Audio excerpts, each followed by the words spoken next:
Hello to you all, and thank you so much for jumping onto our monthly webinars. We aim to get knowledge out there and to share our experience in cleanroom technology with all of you. So we're always delighted to have you join us here. I guess it is time to introduce myself. Those of you regulars have heard this many times, so bear with me for the newbies here. My name is Jason Kelly. I am VP of Services here at Lighthouse Worldwide Solutions. I've been working in the cleanroom technology business for about 27 years, with my main area of experience in particle counter applications in the cleanroom industry. I've been with Lighthouse for 8 years and look after services here, which include calibration, repair department, as well as systems department, where we have a dedicated team that designs and installs real-time monitoring systems. That's me on the left. So in case you want to put a name to the face covered with a mask, that's me inside a clean room maybe a year or two ago, having some fun.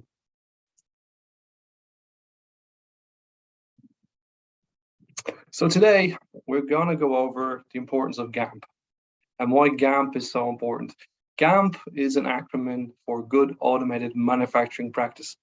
The developers of GAMP are an organization known as ISPE, which is the International Society of Pharmaceutical Engineers.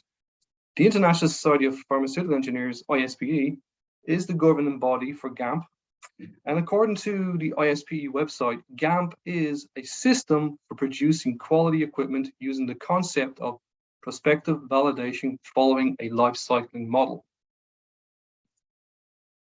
Let's do a quick overview on what a real-time monitoring system is, because what we're going to do today is we're going to tie in the GAMP protocols and the life cycle into the implementation of a monitoring system and how they align with each other, and just to go over what we do here at Lighthouse with our monitoring systems. So a real-time monitoring system, it basically provides data from environmental sensors. And those environmental sensors can be anything from particle counters, we have a few over here, relative humidity sensors. On this diagram here, we have a bunch of sensors. We have differential pressure sensors. We have the remote particle counters here, the Apex R5, some remote viable monitoring, and a controller here to control the flow, etc. So the monitoring system, the real-time monitoring system, its job is really to provide the information, the data. It's all about the data. The sensors will update the software system continuously during the manufacturing process with the data. The data is important as it will tell a technician working on the manufacturing line or a manager how the immediate environment is performing. And certain process steps will require sterile and ultra clean air to pass over the process. This helps reduce the risk of contamination from nearby operators or moving machinery used in the process. The real-time monitoring system acts like a watchdog for product quality and safety. If an environment, location, or room exceeds its operational cleanliness level, then the risk of contamination is too high.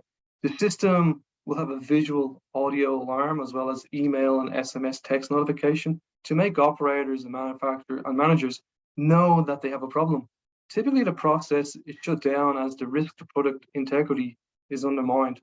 And once the contamination issue is found, the system is brought back up online as quick as possible based on the environmental conditions and that those conditions are meeting the sterility requirements that the clean room is designed to work towards, and ensuring the quality and safety of the product.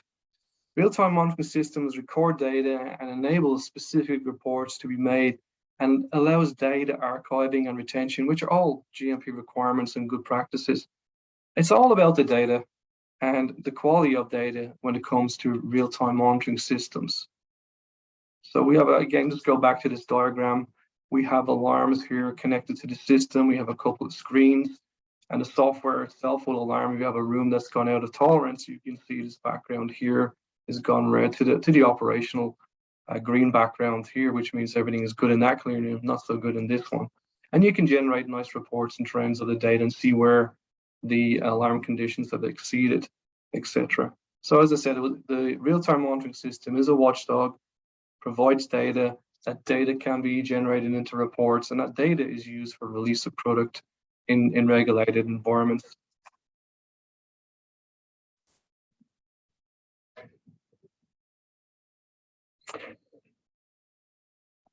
So how would GAMP classify real-time monitoring systems? Well, call them EMS, environmental monitoring systems, or particle monitoring systems, or facility monitoring systems, or cleanroom monitoring systems.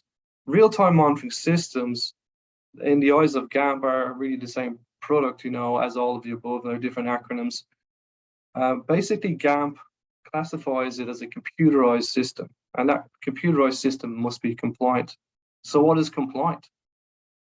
It really means that the system is fit for the intended use in an efficient and effective manner, while also enabling innovation and technological advances. This is the core grounding of GAMP 5 and compliance. And it also must agree with the FDA's 21 CFR11 code on electric signatures. If you need details on 21 CFR11, visit our knowledge center and type in 21 CFR11. You should find some papers on that topic. In fact, 21 CFR11 could be a webinar in itself, and maybe we can cover that in the futures. You tell me, do you want a webinar dedicated to 21 CFR11? Well, start texting, let me know. Let's take a sneaky peeky and see what the ISPE website says about GAMP. On the ISPE website, the full definition is GAMP5 is as follows.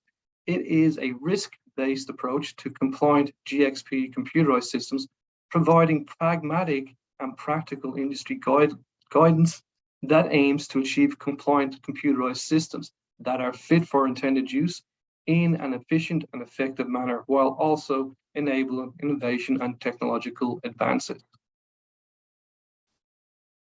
The guide provides a framework for the risk-based approach to computer system validation, where a system is evaluated and assigned to a predefined category based on its intended use and complexity. Categorizing the system helps guide the writing of system documentation, including specification, test scripts, and everything in between. There's also a second edition to GAMP 5, which is out this July in 2022. So keep an eye out for that. If you haven't got a copy already of GAMP 5, I definitely would recommend that you do so, or wait till the new revision comes out in July 2022. Let's look up the GAMP history. It may be a surprise to you that GAMP has been around for 31 years. And GAMP 1 was first released in 1991. GAMP has gone through various revisions over the last 31 years since GAMP 1 was released. Its latest release back in 2008 was the result of a major rewrite, which included significant changes to the industry standards. It aligned procedures with the dynamic life sciences industry and reduced the cost of compliance. Part of the need for GAMP 5 was driven by the movement towards a more risk-based approach to validation. Further guidelines published after GAMP 4 caused the need for a revision to GAMP 5. These guidelines included ICHQ8, ICHQ9, ICHQ10, and ASTM E2500. As a result, GAMP 5 has a harmonization with all of these standards and guidelines. For those of you who have not worked with ICH or ASTM, these standards, let's take a quick look at them. While GAMP 5's focus is on automated systems, ASTM E2500 encompasses all production systems, including the automated portions. GAMP 5 aligns with major industry developments, including ICH Q8, Q9, Q10, and the ASTM 2500. It's applicable to a wide range of information systems. The GAMP guidance aims to achieve computerized systems. These systems use and meet current regulatory requirements by building upon existing industry goods practices in an efficient and effective manner. GAMP 5 and E2500 essentially follow the same process of plan, specifically build, verify, and report, with good engineering practice, risk management, design review, and change management encompassing the entire process. If we jump on to the ASTM in the website, we can see that the ASTM was originally known as the American Society of the International Association for Testing and Materials when it was created back in 1898 by a group of Pennsylvania railroad engineers and scientists. Today, the American Society for Testing and Materials is known as ASTM International, and it consists of over 30,000 members that include product users, producers, consumers, academics, and consultants. Did you know that ASTM has over 12,000 standards released? ASTM E2500 is a guide for specification, design, and verification of pharmaceutical and biopharmaceutical manufacturing systems and equipment. It has similarities to GAMP, and in GAMP 5, ASTM and ICH standards were all aligned.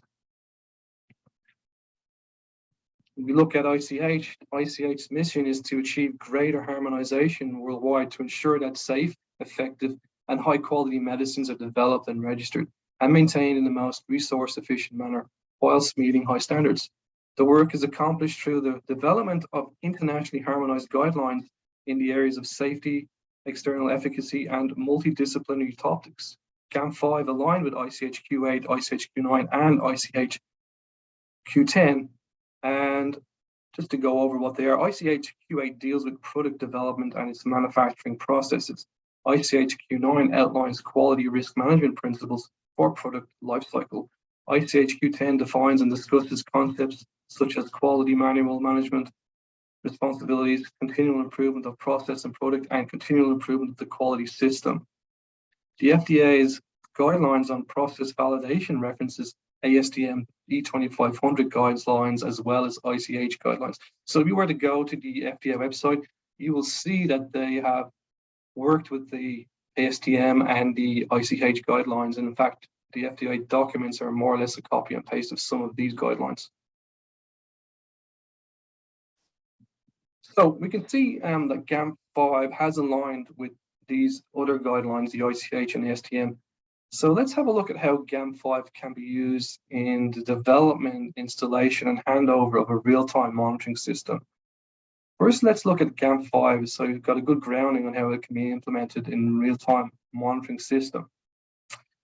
Like in a nutshell, GAMP 5 is a risk-based approach to compliant GXP computerized systems, and it provides a framework for the risk-based approach to computer system validation, where a system is evaluated and assigned to a predefined category based on its intended use and complexity. Categorizing the system helps guide the writing of documentation, including the specification, test scripts, and everything in between, and also the validation. So let's look at a GAMP 5 in its entirety, just to get the big picture. So what we're going to do in this tutorial is we're going to go over GAMP 5 and look at all of the different headings and topics. Essentially, GAMP 5 is broken into 5 appendices, which are the management, development, operation.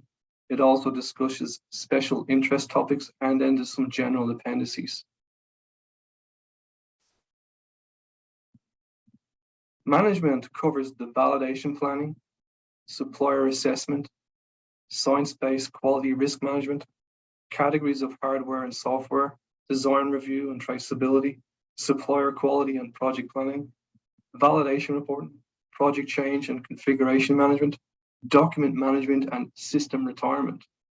When we look at the GAMP 5 management, we can clearly see the product lifecycle embedded here, from planning to system retirement. Moving on to development, GAMP 5 development consists of user requirement specifications, functional specifications, configuration and design management, development and review of software, testing, system descriptions, and data migration.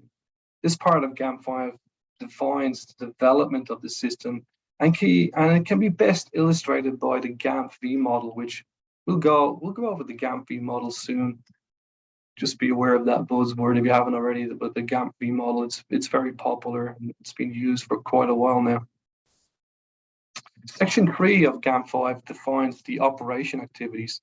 This is the point where the real-time monitoring system is handed over to the customer, and the responsibilities cover the handover process, establishing support services and managing them, carrying out performance monitoring, managing incidents with corrective and preventive actions, which lead into operational change and configuration management, with details on repair activity followed by periodic reviews to back up and restore, leaning on business continuity management with responsibilities for security management, and also the system in its entirety.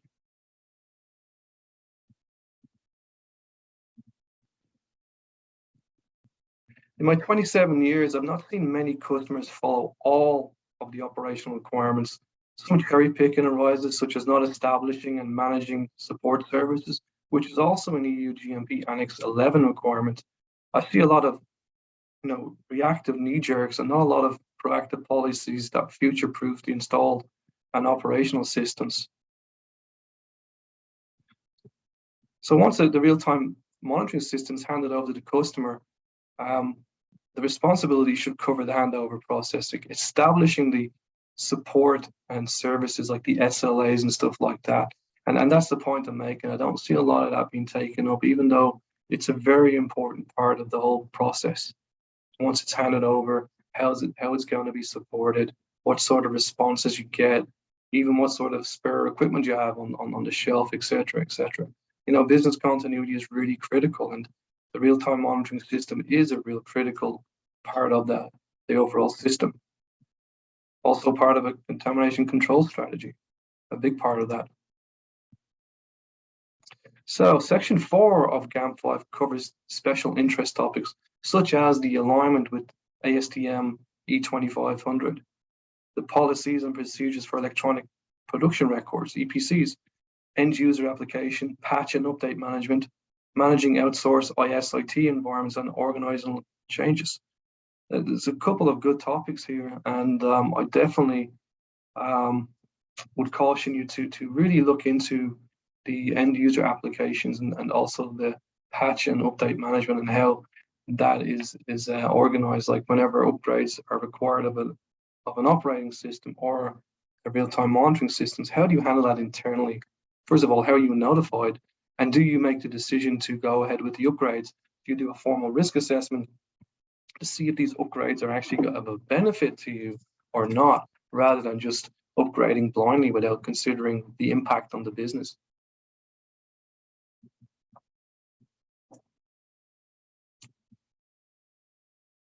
So the final section of GAMP 5 has a good practice summary guide with glossary, acronyms, and references outlined. So that's basically it to the GAMP. Okay, I guess we're done with this webinar. I'm only joking. We're only getting started. So here we see GAMP 5's document structure outlined and an illustration of what we just covered. It's a good reference and quick lookup to get an idea of the structure of GAMP 5. Looking at the guidelines and the principles of the framework, the appendices that we just went over, and some of the good practice guides that you'll see at the end of the GAMP 5 document. And we'll go through them in the end as well. And there's some other information there on papers, articles, templates, examples, and some training materials built in there. But if you really want to get the best training, go to our Knowledge Center, guys. We have a huge library of information there. And I do encourage you all to go in there and type in some searches or just look around at past webinars and technical documents that are out there.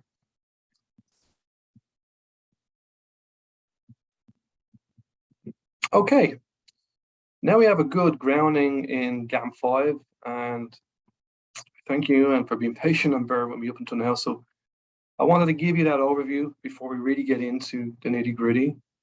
So let's see how to apply GAMP 5 to a real-time monitoring system. So let's have a quick recap on what a real-time monitoring system is.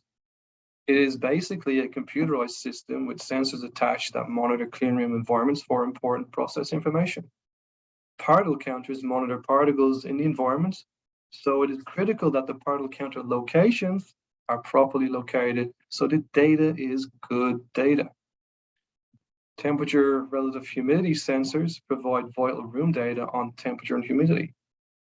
Differential pressure sensors monitor the room pressures continuously.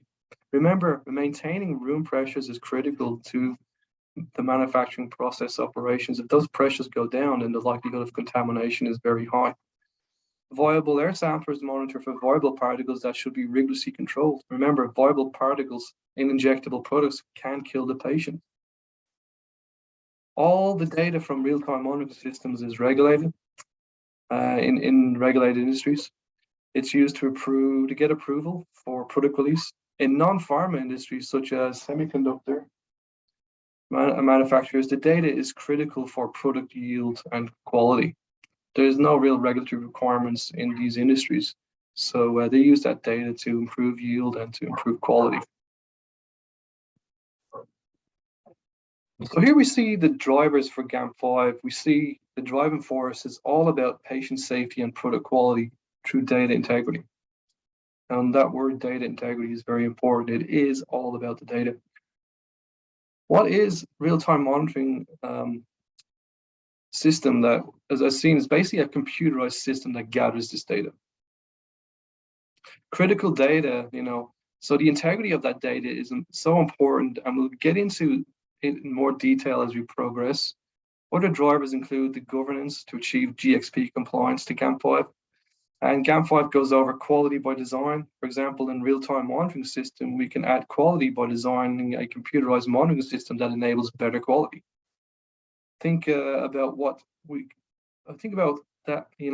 can do in a real-time monitoring system that can improve quality. There are many design implementations. Let me give you an easy one, and probably the most effective one when it comes to data integrity. Put the damn sensors in the right locations. There you go. I said it. That's the start. And it's like all about getting the meaningful data. You don't want the sensors in locations that aren't gathering meaningful data. For example, in the corner of a room, just reading 0 all the time on the particle counter. You want those sensors in critical locations so you're getting that meaningful data.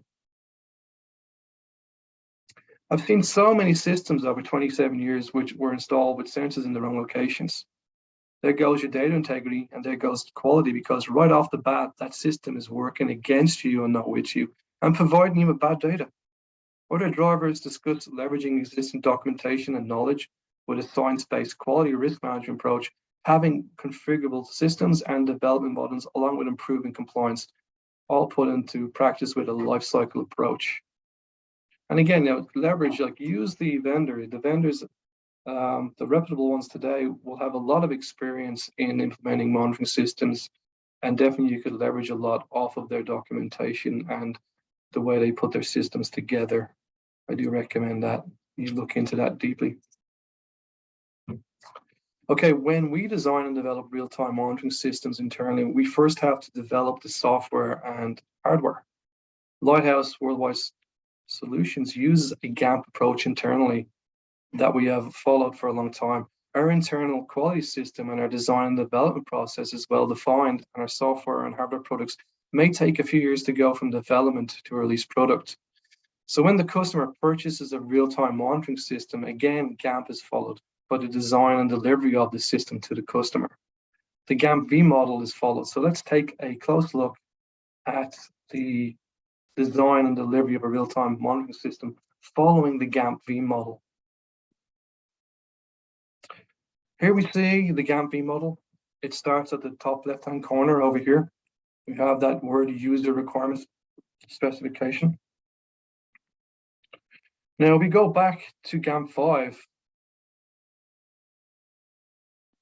Remember the first section under management guidelines, validation planning, supplier assessment, science-based quality risk management, and the rest of the requirements. We can see that the URS, the user requirement specification, is in fact the start of the implementation of a real-time monitoring system.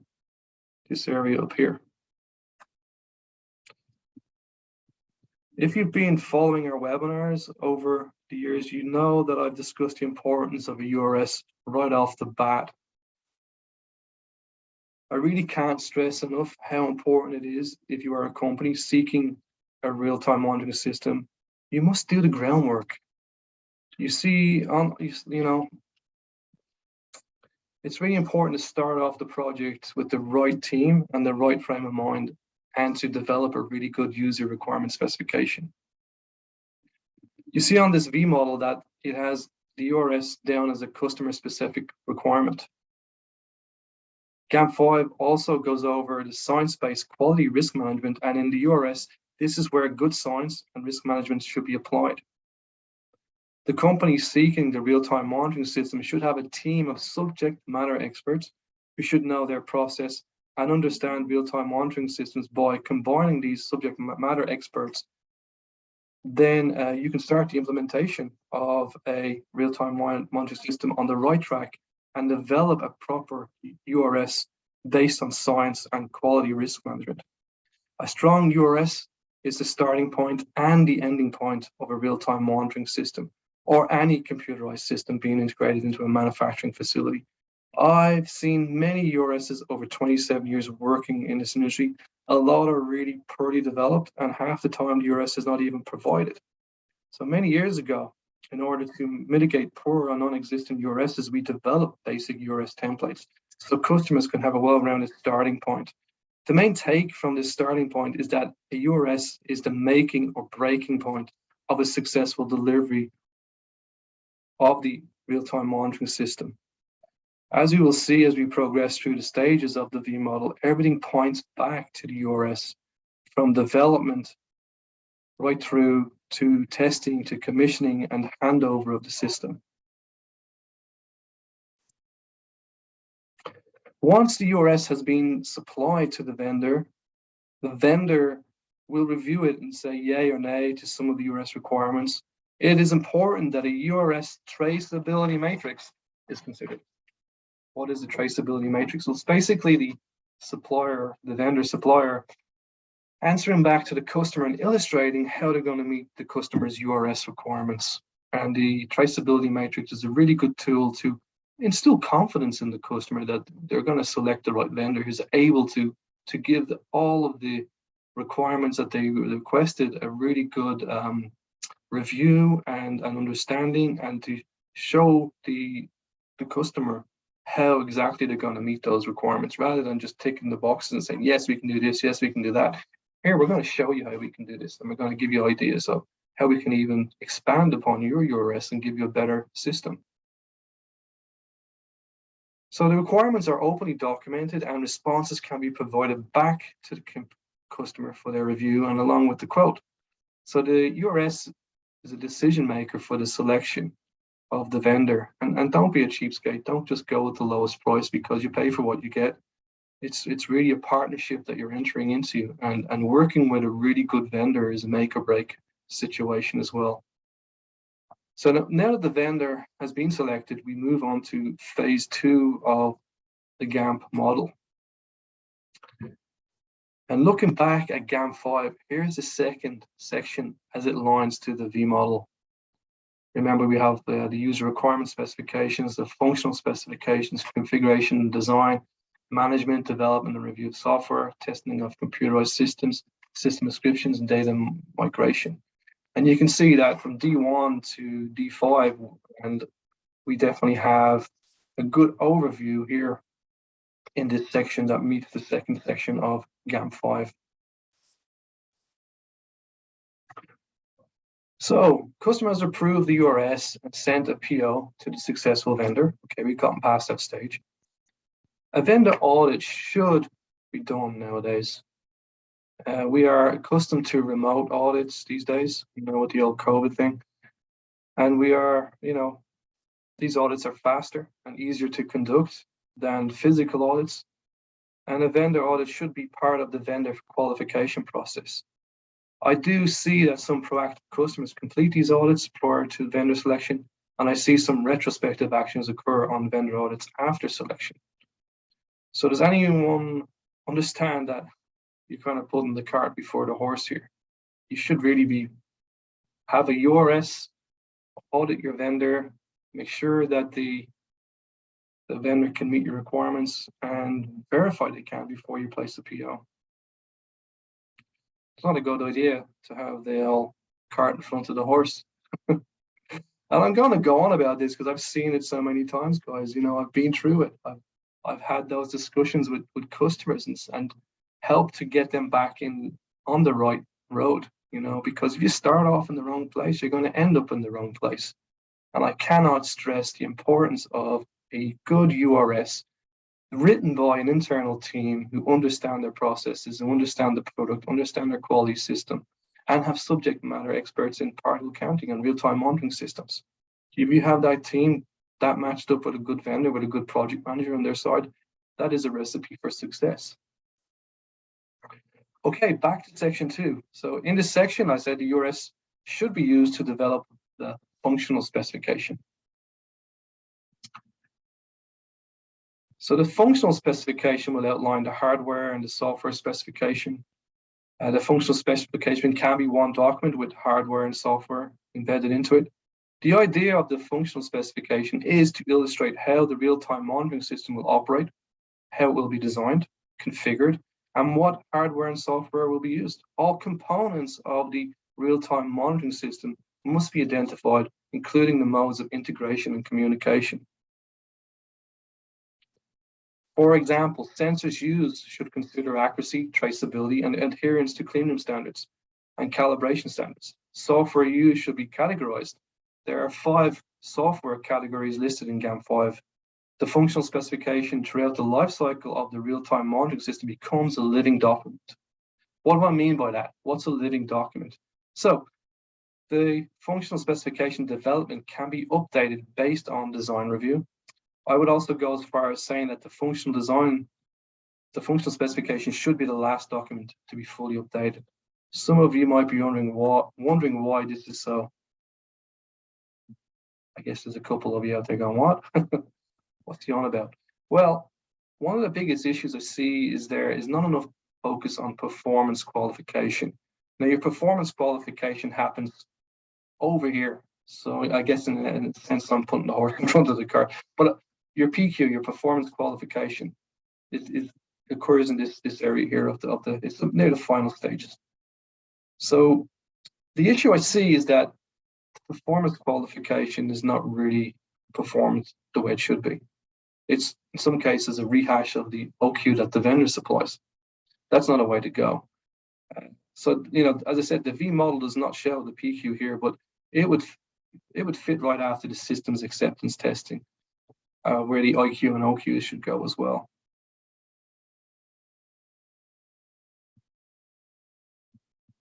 The end user should run the system to failure in the PQ, then develop sturdy SOPs to respond to failures, such as the system exceeding set alarms. So what is done under such a situation? How does management and the cleanroom technician respond when these alarms go off? Or how does the vendor handle a software or server failure? And how is the data integrity maintained? The PQ is the perfect opportunity to test the system in a real-life scenario and to fine-tune SOPs and operational procedures, even down to fine-tuning alarm limits by means of statistical process control using X out of Y events. And I'm talking about setting appropriate alarms, which is a EU GMP Annex 1 requirement.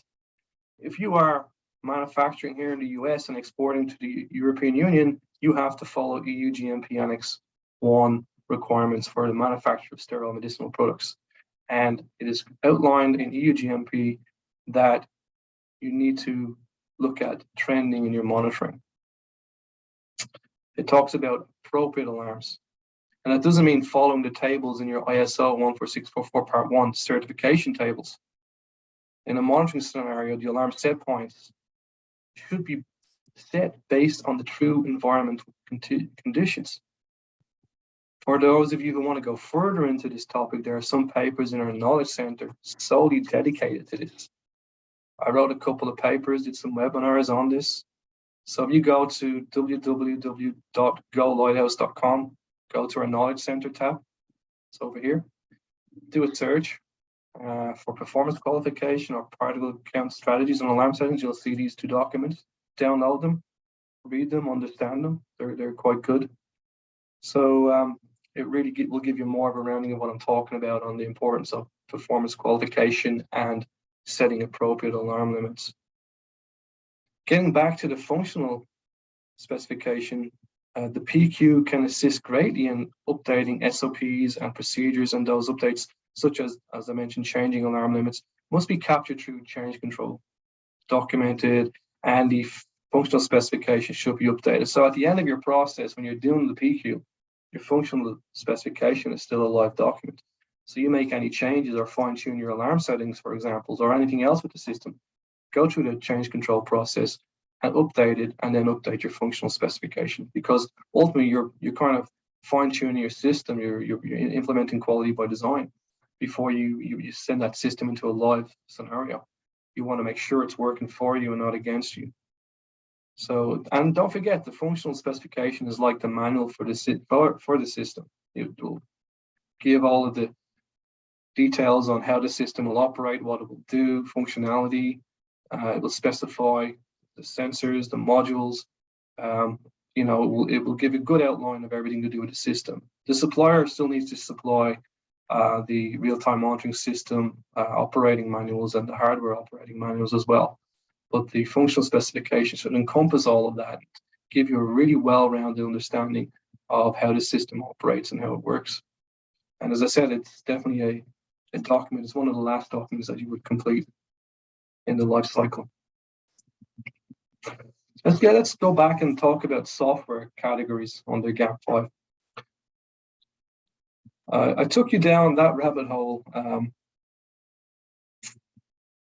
because most real-time monitoring systems fall under software category 4, which means although it is complex, it can be configured by the customer without software code being altered.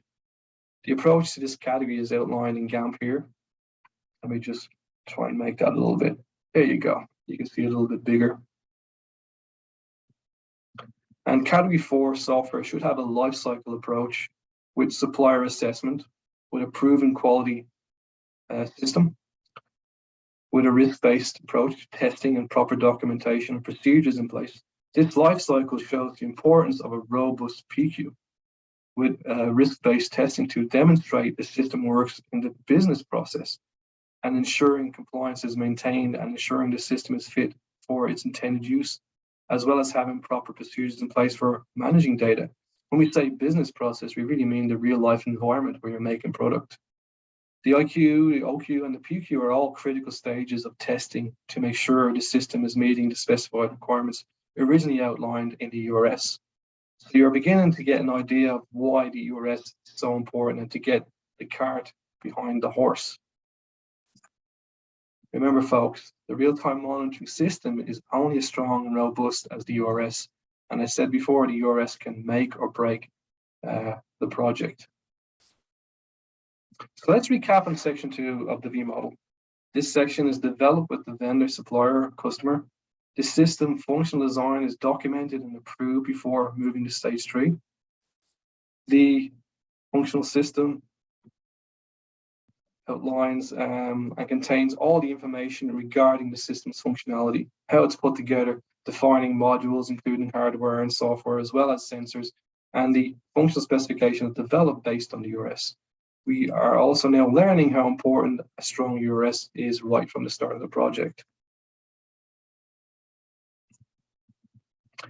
Now we move on to stage 3. In stage 3, the system is put together. So we've had the user requirement specification, we've had the functional specification developed, it's all been approved. Now the supplier has to go and put everything together. So the system is basically put together based on the URS and functional specifications. The sensors, system modules like analog or input or digital output devices, serial to the internet converters, the software, the configuration of the database are all done at this stage. This is solely a supplier's responsibility, with some back and forth customer interaction.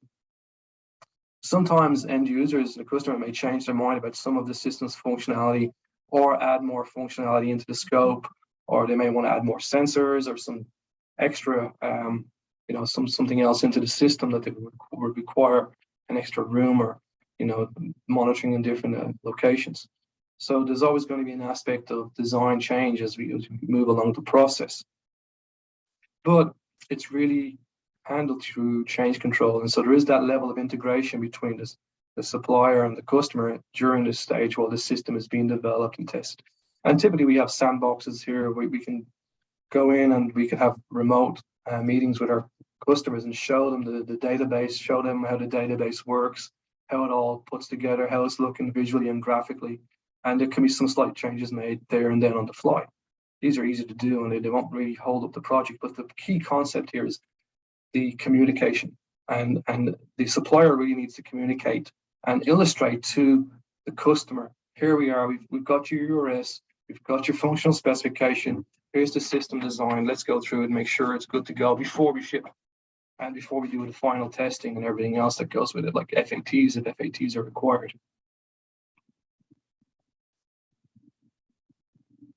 So also another thing I want to mention, like a really good project management team is critical, where tight communication between the vendor PM and the customer PM is key to the project moving forward smoothly.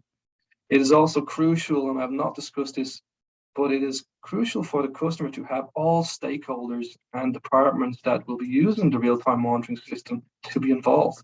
For example, one of the most difficult departments to satisfy is the customer IT department. They never want anything on the network. So they really should engage right from the stage of the project at the URS stage, the first stage of the project. As we see, stage 3 is the build and the system test phase before the final product is ready to ship. Factory acceptance testings is also an option before shipping. I'd recommend that FATs are limited to more complex systems, such as Category 5 systems that have special software code outside the normal software package supplied, like a Category 4 type. For a Category 5 system, much more testing and validation is required. At the end of phase 3, the system must be fully functional in operation before being shipped. And as I mentioned, sandboxes can be used to show the real-time monitoring system software working with the customer database and all the graphics and everything else, and the processes configured and illustrated. Like the hardware typically has internal testing and calibration prior to the integration into the software. Like I'm talking about the sensors, the particle counters, environmental sensors, and stuff like that.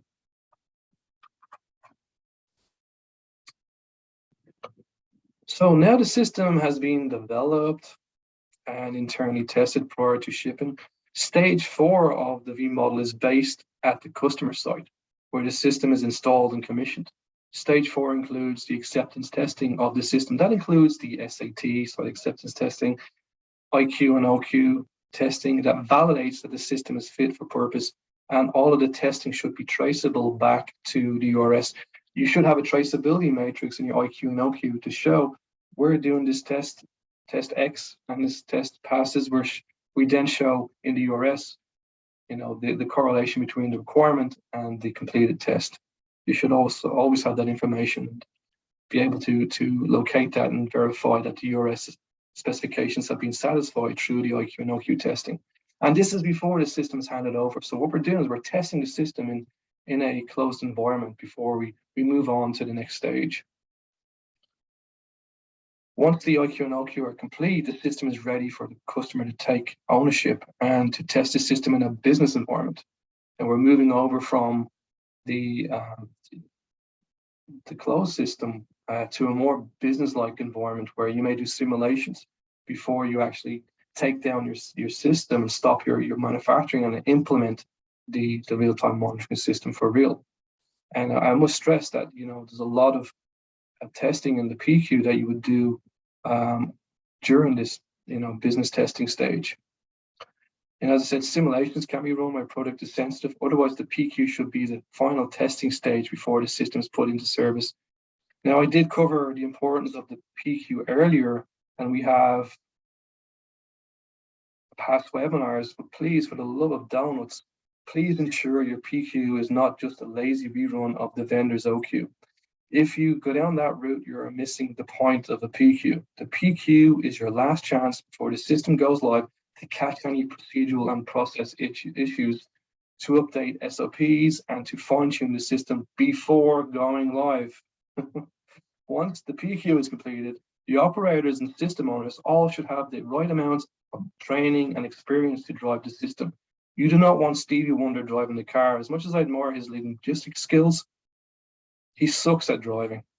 And you don't want to make Stevie Wonders out of your operators and managers. Make sure your people have enough training to drive the car and even carry out engine maintenance or just swap out modules and sensors, as your business continuity relies on this.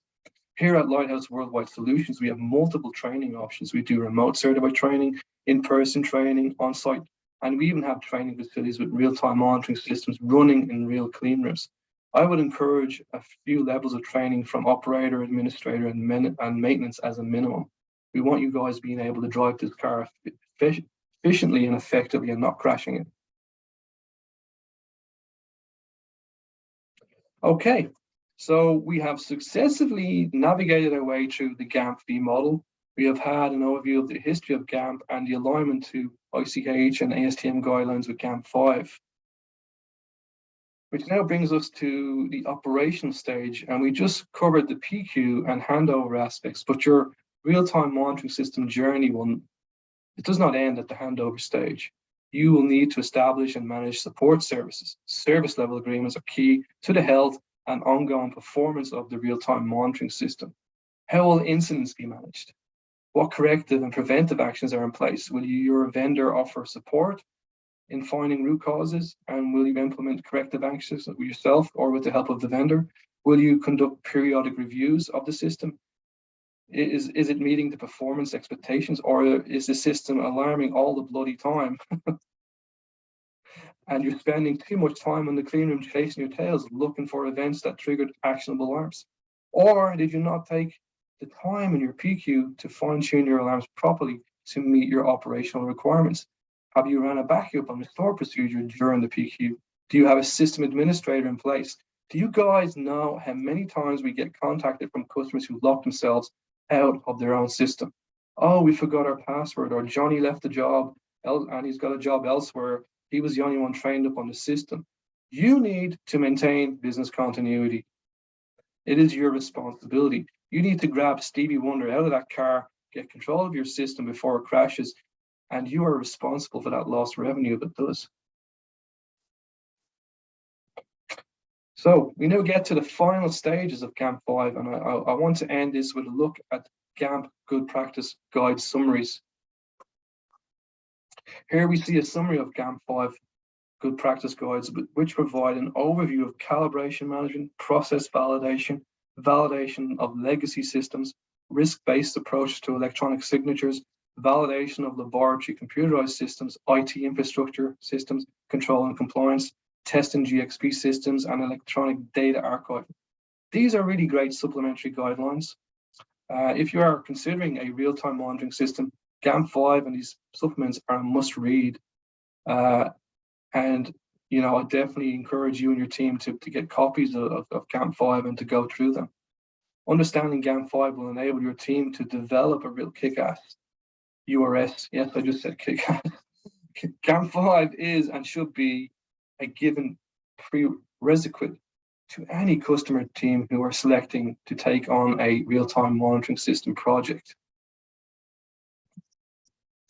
In closing, before we go to a Q&A session, further to this webinar tutorial on GAMP in our Knowledge Center, we have really great information and informative past webinars on topics that will supplement this webinar's content and further educate you on the real-time monitoring system and how to implement the system.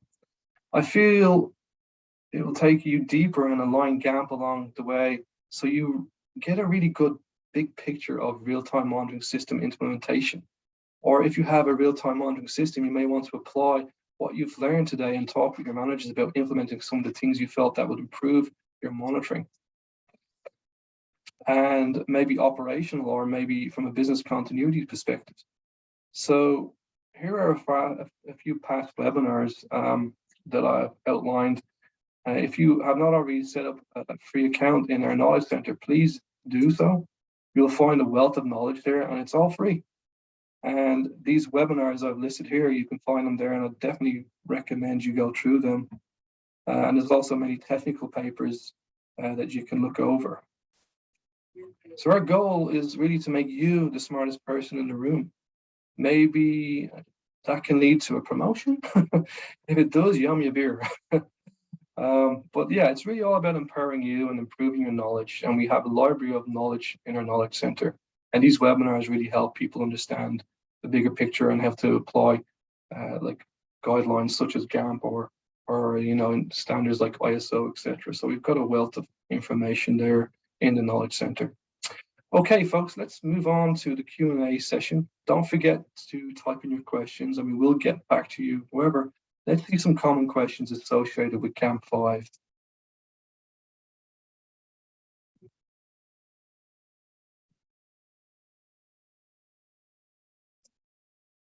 Question 1. Can you provide an overview of the life cycle approach based on GAMP 5? Okay, this is a good question and it will give you all an overview of the process. Here we see the life cycle process in a diagram format. In GAMP 5, it uses the ASTM E2500 model, which is titled the Standard Guide for Specification and Verification of Pharmaceutical and Biopharmaceutical Manufacturing Systems and Equipment. And, in this webinar, we are focusing on real-time monitoring systems, but this life cycle approach should be applied to all equipments and systems such as filling line or a fermentation system, capping machine, a robotic compounding system. Basically, any system that has some form of automation and has a critical impact on the business. Okay, so let's look at this life cycle. We see here the planning stage, which is the initial start point. I would recommend that a team of experts is assembled. Think about this. A real-time monitoring system is a critical system in the safety and quality of products and has a huge impact on business continuity. So your company should put the proper resources together to have a great team who have product, process, regulatory, and company quality knowledge. You can also bring in outside subject matter experts such as consultants, but please vet consultants rigorously. I've seen many consultants brought in with too wide a range umbrella of knowledge and who do not really understand real-time monitoring systems to the point that they effectively handed over the customer a real-time monitoring system working against them and not for them. I recommend a subject matter expert with a proven track record in real-time monitoring systems in GAMP. So during this phase, the URS should be developed and you should use a risk management approach to develop a strong URS. Once the URS is issued and the vendor supplier responses are reviewed, audit the prospective vendors. When a vendor is selected, it is important to work with them on the functional specification, especially if your real-time monitoring system is a custom one. The specification and design stage should cover all URS requirements and be fully approved before we go into the next life cycle stage. The verification, the system is put together and the functionality is verified. The system is shipped, installed, and then validated during the IQ/OQ stage. As you move into the acceptance, the customer must complete a PQ prior to releasing the system. Before releasing the system, all documentation should be reviewed in full, and if needed, final edits should be made to the functional specification, and it should be then approved and closed out. The OQ and PQ will both verify the system, and then you can move on to the acceptance and release phase. Remember, you don't want to you want to have the horse in front of the cart.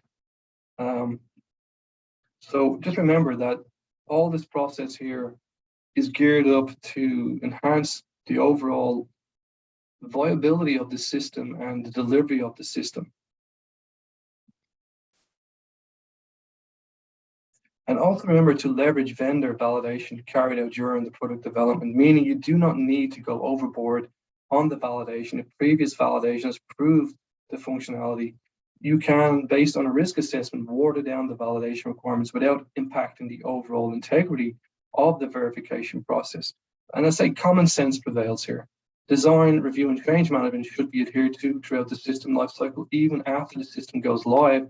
And you find that during a periodic review that the alarm limits that were set are not really providing sufficient resolution as your process has been updated, you need to update the system to match the process. So change control is implemented and will always, or should always be implemented and carried out. So that gives you a good idea of the life cycle approach based on GAMP 5 from a graphic point of view and the different stages. Question 2, can GAMP5 be used in other industries other than big pharma? That's an easy one, and it's a big yes from me.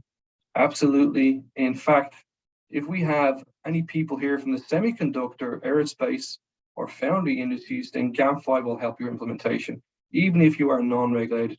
You want to make sure that you put the horse in front of the cart. And we have many such customers who are seeing the advantages of applying GAMP5 to the implementation of their real-time monitoring systems in those industries. And it's critical to product yield and business continuity. I feel these industries can learn a lot from Big Pharma and the ISPE organization in general. And my question would be, why would you not use GAMP right from the start in these industries? You know, why not? Question number 3, should we have a dedicated project manager to assist in delivery and implementation of a real-time monitoring system? Yes, yes, and yes. Both parties should have strong project managers leading the project in tight communication, folks. Really, in such projects, communication is really key.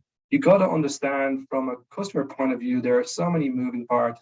The real-time monitoring system may be going into a new facility or be an upgrade to an existing facility. Either way, there are tight timelines and expectations to be met.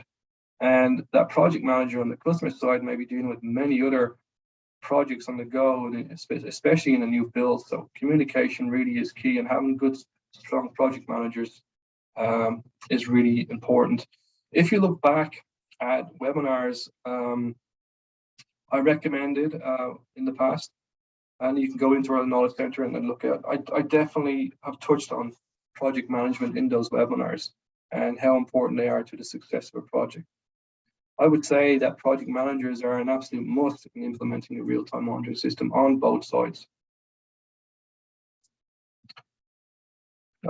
Question 4, what is your experience in category 5 type of real-time monitoring system software?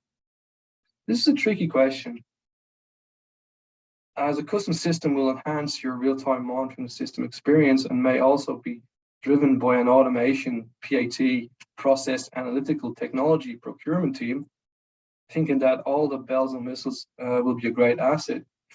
Really, my experience is to limit customization to the configurability of the system. And what I mean by that is to use a category 4 software system and add configurable logic within the confines of that system, meaning you're not required to, the vendor supplier is not required to write custom code here. And let's deep dive into this. For example, if you want to custom the system so that on an action alarm, the system will shut down your process, then that is easily achievable with a category 4 system using built-in digital modules that will send a contact signal out to stop the process based on an incoming action alarm. I would say tread carefully here, because let's say your alarm set points are not accurate enough and alarms are triggered by one-off events rather than obvious trends, then your process, then what will happen is that your process will be slow. You're going to have alarms going off, your system will automatically shut down, and your real-time monitoring system is really generating nuisance alarms, and your production is continuously stopped because your SOP tells you to investigate the root cause of the alarm. So 10 to 15 years ago, I did see more custom systems being requested, but they are not common as standard systems nowadays. Also, the level of verification and validation requirements on the custom systems are much more intensive, and you also have to worry about business continuity. So do you want to put all your eggs in a custom or real-time monitoring system? What if that system vendor moves to a new application and no longer supports that custom system? What if that vendor goes under? Like my advice based on my experience is to stick with category 4 software systems and put resources in place to train up your team to drive that car. Not like Stevie Wonder, but like Michael Schumacher, but keep it out of the snow at the same time. Okay.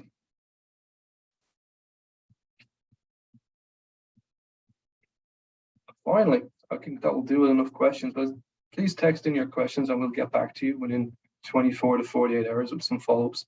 So I want to take a look at next month's webinar before I sign off, which will be hosted by the great Hashim Sulmaz, who is the General Manager of Lighthouse Worldwide Solutions in Turkey. And he looks after the EMEA region of the world. Hashim is really active in the regulatory guidelines and is part of the technical committee that writes the ISO standards. He is an expert in cleanroom test methods, is head of the ISO technical committee, delegates for clean rooms and associated controlled environments, and a chair of the Cleanroom Technology Society of Turkey, an honorary chair of the International Confederation of Contamination Control Societies, and a faculty member of the IEST. So we have a big hitter for next month's webinar. I do recommend you join Hashim's webinars, as Hashim webinars are really game changers and well worth your time. So next month we're going to be looking at how to test HEPA filters using discrete particle counter method, which is actually outlined in ISO 14644 Part 3. That's it from me, folks. I should be back in June, so stay tuned till we meet next time, and Shlanta.